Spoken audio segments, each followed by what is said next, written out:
झुरु झुरु बहे रमा झुरु झुरु बहे रमा पूर्वा पवनवा झुरु झुरु बहे रमा पूर्वा पवनवा आहिर बेईमानवा ले जाला गवानवा आहिर बेईमानवा ले जाला गवानवा आहिर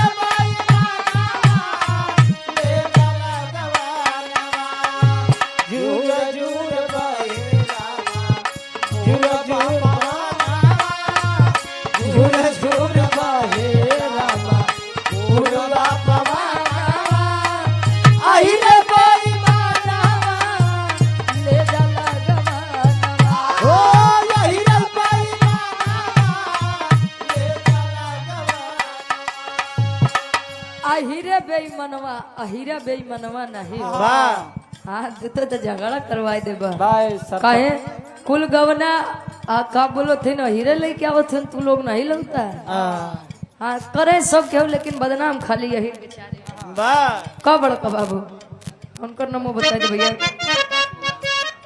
पप्पू भैया हमारे पास हो गया है पल्लेदान उल्टा सीधा वो तो बात भाई 51 रुपया बहुत बहुत धन्यवाद आशीर्वाद के चारी एक लाइन खाली और उसके बाद एक छोट सा निर्गुण हो जाओ आवा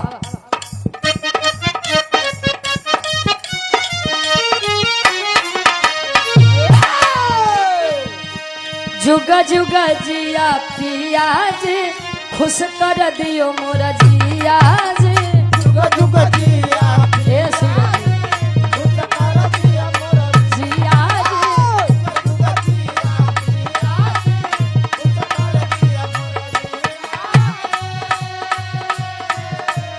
सुगानियन बढ़ावल तो के लागत से कर दिया बाजी सुगानियन बढ़ावल अरे बाजी लागत से कर दिया सुगानियन बढ़ावल तो के लागत से कर दिया चले मर्दा बेचारा बतावे पूरा दुनिया यही पर ठीक लबा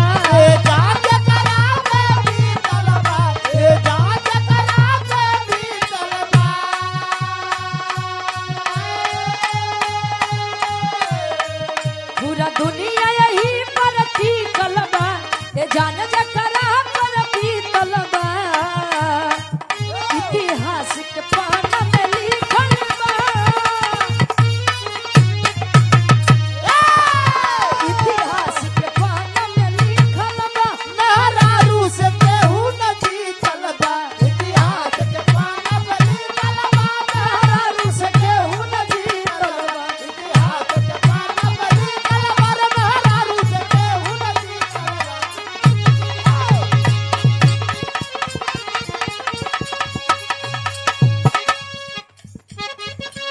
क्या बात बा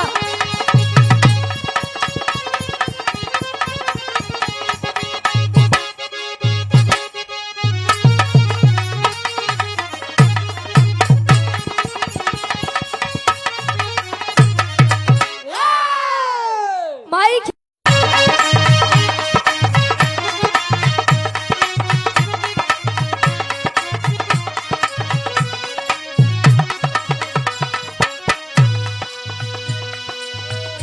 और हमारे बड़े भाई गार्जियन जी आप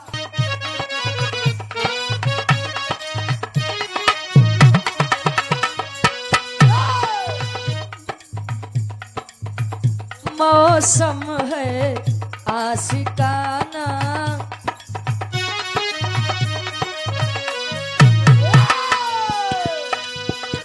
मौसम है आशिकाना मौसम है आशिकाना ऐ दिल कहीं से उनको ऐसे में ढूंढ लाना मौसम है आशिकाना ऐ दिल कहीं से उनको ऐसे ढूंढ लाना मौसम है आशिकाना आए दिल कहीं से उनको ऐसे ढूंढना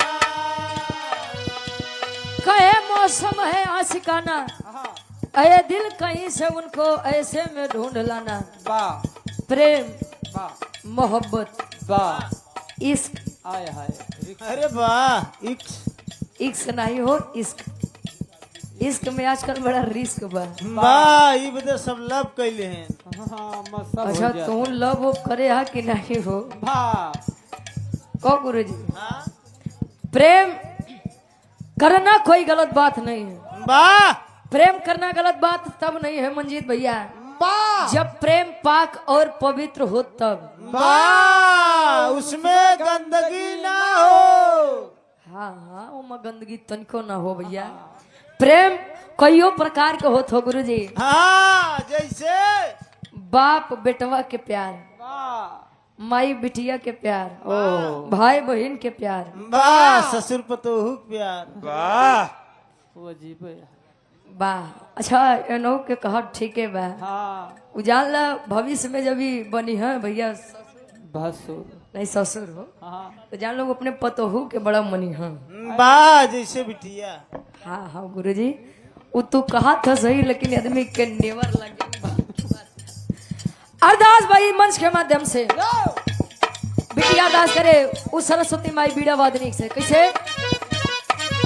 सारी गम से स्वर सजाना, सारी गम से स्वर सजाना, महफिल में जाके माता बेटी की लाज बचाना। सरगम से सर सजाना, महफिल में आके माता बेटी की लाज बचाना। सरगम से सर सजाना, महफिल में आके माता कहे सरगम से स्वर सजाना, महफिल में आके माता बेटी की लाज बचाना। अरे वाह, यह महफिल बड़ी शानदार है, बड़ी जानदार है और प्रतापगढ़ की ऐतिहासिक सरजमी है। वाह, बिरहा को सुनने और समझने वाले लोग बैठे हुए हैं। वाह, कहो गुरु जी, हर एक कलाकार हर एक दिन नई महफिल में जा करके, नए लोगों के बीच में जा करके अरे वाह, अपने गायकी के अंदाज से, अपने वादकी के अंदाज से लोगों का मन मोहने का कार्य करता है। हमार काम केवल अर्जी लगाऊ बा, मर्जी माई तुहार बा। अरे वाह, अर्जी हमार बा, मर्जी तुहार बा। कैसे? अंतरा के पहले अंताल में कभी दिन खत्म।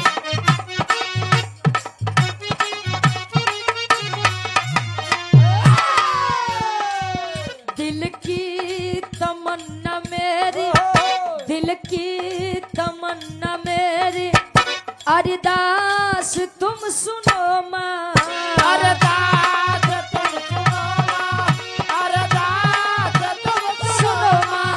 अरदास तुम सुनो माँ, अरदास तुम सुनो माँ। गम का न छाया आए, गम का न छाया आए, विश्वास तुम भरो माँ।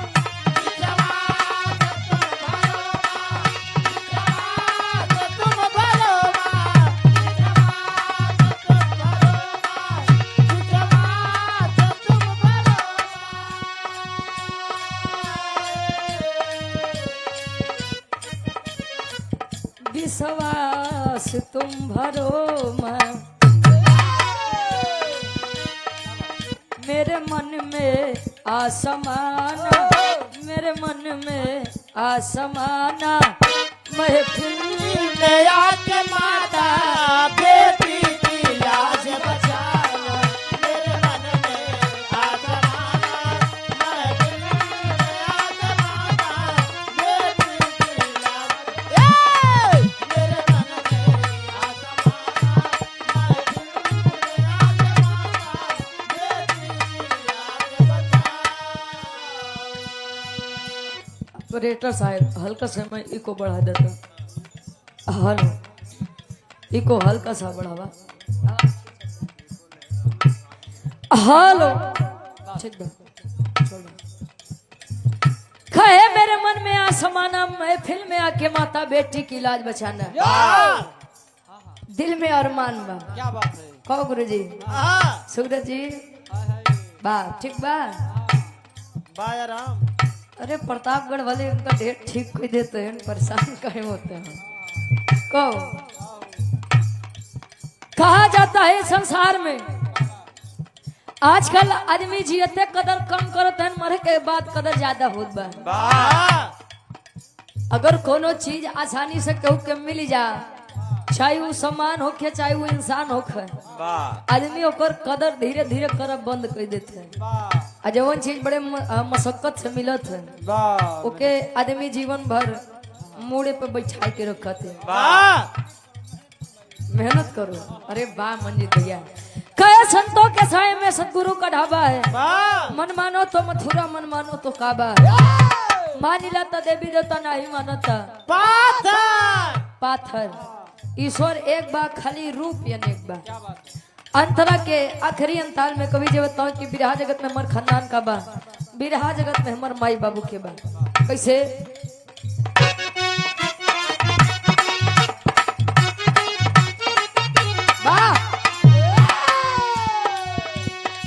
गुरु गणेश की कृपा से, गुरु गणेश की कृपा से रामलाल छटा बिखेरे, रामलाल छटा बिखेरे, रामलाल छटा बिखेरे, रामलाल छटा बिखेरे, रामलाल छटा बिखेरे।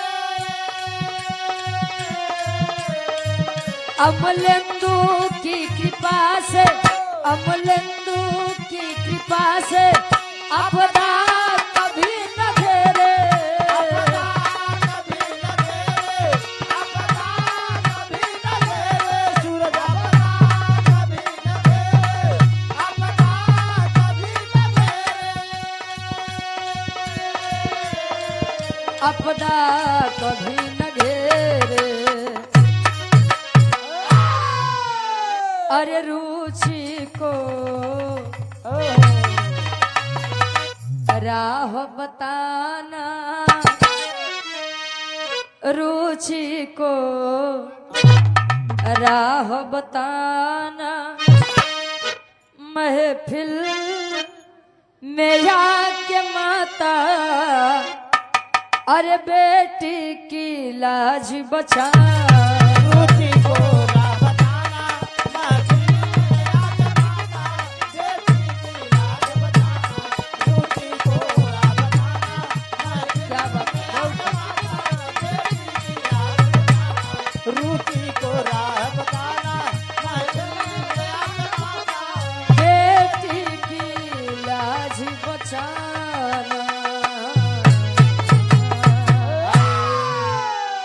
और कहे हिले के पलंगिया तो रोज हिलता,